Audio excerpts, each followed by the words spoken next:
Morning, all. All right, so we're going to start off today looking at the Columbus Blue Jackets. The Columbus Blue Jackets making a lot of noise in the offseason with the acquisition of Johnny Gaudreau on the free agent market.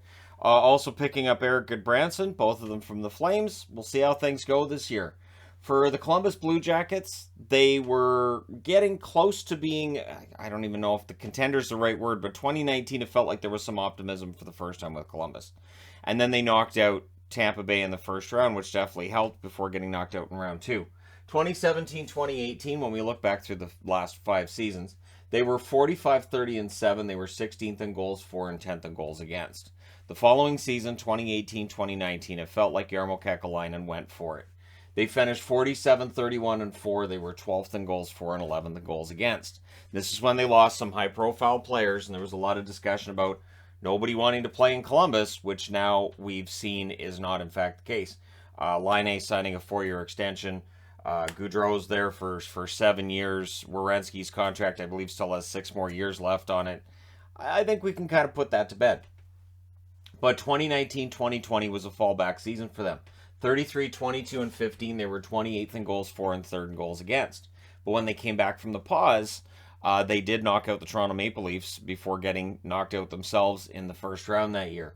So 2020-2021, achieving a reputation as a team that if you take them lightly, they'll hurt you. They actually finished 18-26-12, so they didn't make the playoffs in 2021. They finished 29th in goals for, and most importantly, their goals against dropped to 25th. So Elvis had been the savior of the team when they were really good. Korpisalo had some good runs there too. That was a problem. And this past season, it was a problem as well. They finished 37-38-7. They were 14th in goals for. Their attack was pretty good. They couldn't keep the puck out of their net. They were 28th in goals against. So it is interesting to see Johnny Gaudreau being brought in to a team that was already doing pretty well with scoring and needed help with the defensive side of it. I don't know that Johnny Gaudreau will help the defensive side of it other than driving the offense. Maybe it'll cause there to be less time spent in their own zone this coming season than in the one that we just finished. Their best month overall was February. They were 7-3. Their worst month, right next to it, is January. They were 5-9, meaning if you add those 2 months' records together, they were 12-12-0, which tracks. They were 1 game below 500. Could not get above 500. It was a conversation I had throughout the season. Just they could not get above 500, and when they did, they just couldn't stay there. So I don't think they're that bad. I don't think this is a team that needed a ton fixed, but it is definitely a team that needed something done. Now, losing Oliver Bjorkstrand, that one hurts, right? So you pick up Johnny Hockey, and I'm sure that for many of the Columbus fans are thinking, hey, you know, we've got Bjorkstrand, we've got Gaudreau, we've got Laine, we've got Voracek. That's a pretty good top 4 on the wings. And then Bjorkstrand, for cap reasons, ends up having to be sent to Seattle. Kevin Stenlund's another exit. It was one of he played a few games for them last year. They really didn't lose a lot of players. New faces, Johnny Gaudreau, as mentioned. The big name there, Eric Goodbranson. His contract may be a little bit expensive, but if he plays as well for Columbus as he did for Calgary last year, it'll be palatable that first season. Kent Johnson should be on this roster. Kent Johnson, the way he played at the World Juniors, he looks ready. The one thing with him at the World Juniors, he did struggle with putting the puck in the net at times, but he was very consistently dangerous. So the finishing part of it was a bit of an issue. Maybe that becomes a thing with him on the Columbus in the Columbus lineup. But I thought he played well enough overall that, yeah, he should be in their lineup. Matthew Olivier, who they picked up in the offseason, some toughness there. And then Kirill Marchenko, who I've also got as a breakthrough candidate because even though he hasn't played yet, really, in all honesty, he's older than most rookies coming in. And so I thought I'll break my own rule and I'll put him on the breakthrough candidate part of things. Also, they didn't have a lot of guys on the roster that I thought, well, he could take that next step. Like, Laine's already done that. He's looking to get back to 40-goal form. So Marchenko, we'll see how it works. KHL players, it's interesting.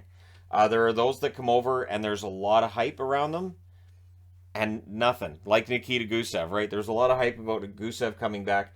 Almost nobody said anything about Evgeny Dodonov coming back, and Dodonov became the good goal scorer, and Gusev just not much of anything. He ends up playing for the Devils, and he's gone. So that's why I'm always a little bit hesitant in terms of players coming over from the KHL and trying to project who's going to make it and who's not, because it really is a crapshoot. Down the middle, which one of these centers ends up playing with Johnny Hockey? right? Do you split up Line and Goudreau to different lines, or do you put them together? So Boone Jenner might be the guy who ends up playing with them. Jenner's a goal scorer. Goudreau likes to set up goals, so it could work really well. Jack Roslovic's currently listed as the number 2 center. Again, these are from Cap Friendly. Cole Sillinger, Sean Corrali, that's a good 1 through 4 in the middle.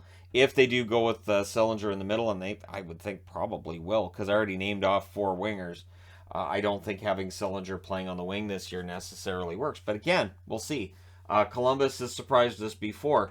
Now, the channel vote is not overly optimistic regarding the playoff dreams of the Columbus Blue Jackets. 4% on both channels had them first or second. 28% on both channels had them third or fourth. And this is why I like to show the side-by-sides.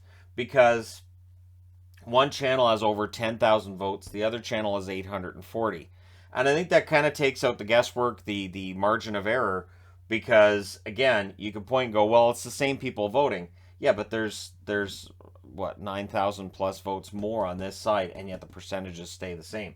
Now, 5th and 6th, there's a bit of a deviation there. 48% on the Hockey Channel say 5th or 6th, 52% on the Entertainment Guy. 7th or 8th, 20% on the main channel here say 7th or 8th, 16% on the Entertainment Guy. So a little bit more pessimistic here on the Hockey Guy channel when it comes to their chances of finishing higher than 7th or 8th. But outside of that, it's almost identical. 10,000 is their cup odds. Got that from OddsShark, but again, everything seems to be basically the same. But I understand the plus 10,000 because this team has gotten out of the first round of the playoffs once, unless you count the 2019-2020 play-in round as being around the, if you've won it. I mean, it's technically playoffs. This whole muddled thing drives me crazy, but that's because I'm old, right? Old fart and all that. But yeah, so their Stanley Cup odds make sense because this is a team that has not gotten over the hump in the playoffs, and that really is the key. Does adding Johnny Gaudreau get you there? People will point to Calgary and their frustrations in the playoffs and say, maybe not. But for the optimist out there, they'll say, hey, he's in a new city. Maybe it'll work out fine. So their top 4 on the blue line, Zach Werenski, he has to stay healthy. One of the key things if Columbus is going to make that improvement, he has to stay healthy. He has to be in top form. Adam Boqvist, who I almost put on the breakthrough candidates portion of the board, but he had 11 goals, and he's a blue liner, so to me, I guess that's already broken through. He's already playing pretty darn well. Vladislav Gavrikov, who is an underrated blue liner, and Eric Goodbranson likely ends up in the top 4 unless Peak pushes him out of there or Bean pushes him out of there. But either way, the top 4 is going to be interesting because you have to cut down the goals against, which with Elvis and Korpisalo in the net, does that happen? Does Korpisalo bounce back from last year, or are we going to see Tarasov coming up and playing? How long do you give it? Like, how long does Kekalainen wait if Korpisalo has a start to the season that looks like the end of last season? He ended up with an .877 save percentage. So if Columbus is going to get back into the playoffs, they're going to need to figure that out if Korpisalo gets off to another rough start. So the breakthrough candidates, I went with Cole Sillinger. I went with Kirill Marchenko. Again, finding young players that I can look at and say, yeah, he's ready to just take off. That's why Marchenko's up there. I like to have 2 players for each team. But yeah, Cole Sillinger, good rookie season in a year that seemed to have a lot of good rookie seasons. And I think there's more offense there. Their coach, of course, Brad Larson, coming off of what I think was a relatively successful first season, about what was expected. And Kekalainen as GM, I think he's pretty safe in that job for a while yet, even though the team has kind of taken a downturn over the last couple of seasons. I think bringing in Johnny Gaudreau should win him a little bit more leeway there. Their goals leader this past season was Oliver Bjorkstrand with 28. Patrick Laine was a close second at 26, played 56 games.